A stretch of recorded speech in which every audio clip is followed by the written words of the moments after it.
Kita menuju rekan Bahrul Latukonsina langsung dari kawasan Ibu Kota Nusantara Kalimantan Timur. Bahrul, selamat siang. Ada informasi apa saja hari ini di IKN, Bahrul?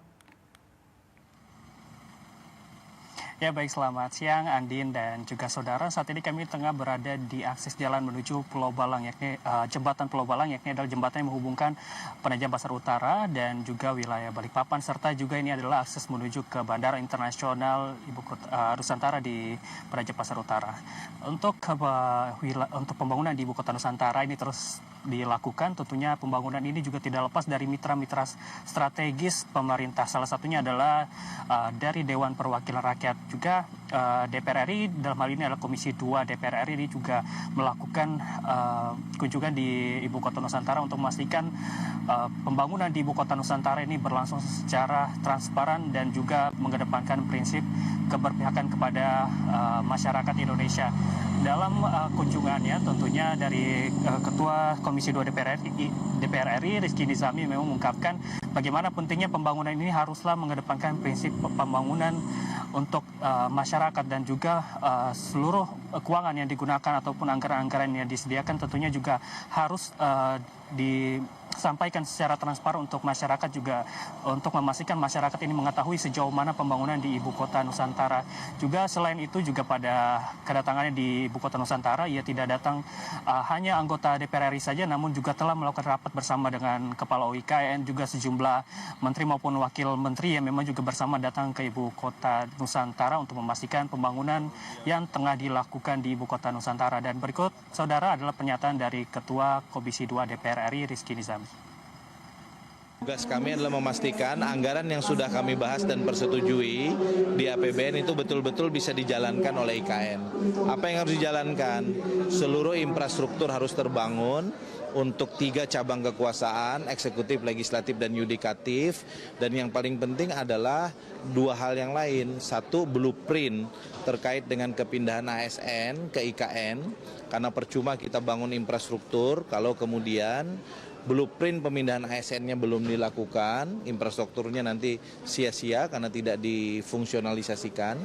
Dan yang kedua, kami juga ingin memastikan per 2026 bagaimana blueprint IKN sebagai Pemdasus, pemerintah daerah khusus, bagaimana relasinya dengan pemerintah pusat, dengan Pemprov Kaltim, dengan Pemkap PPU dan Pukar yang menjadi wilayah delineasi dari IKN.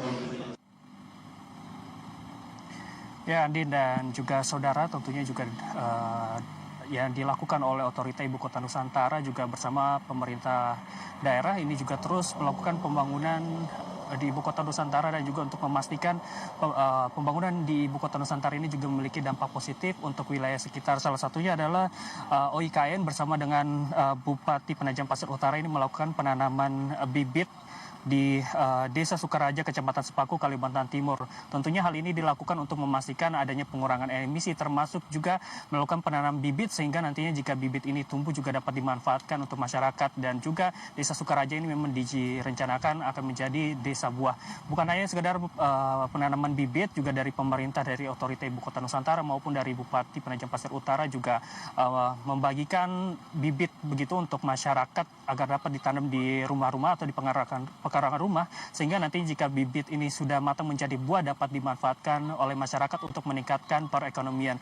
Berikut adalah pernyataan dari Bupati Penajam Pasir Utara dan juga dari Deputi OIKN. Kegiatan ini bisa memanfaatkan lahan, sebetulnya lahan terlantar atau lahan kosong yang bisa dengan manfaat maksimal mungkin supaya bisa menimbulkan efek ekonomi terhadap masyarakat yang ada di Desa Sukaraja khususnya dan mungkin di Kecamatan Sepaku pada umumnya. Ya, saya pikir ini menjadi upaya konkret ya, kolaborasi antara otorita IKN dengan Penajam Pasir Utara, Kabupaten Penajam Pasir Utara di fase transisi ya, sampai nanti IKN benar-benar definitif ditetapkan sebagai ibu kota politik negara Indonesia gitu ya.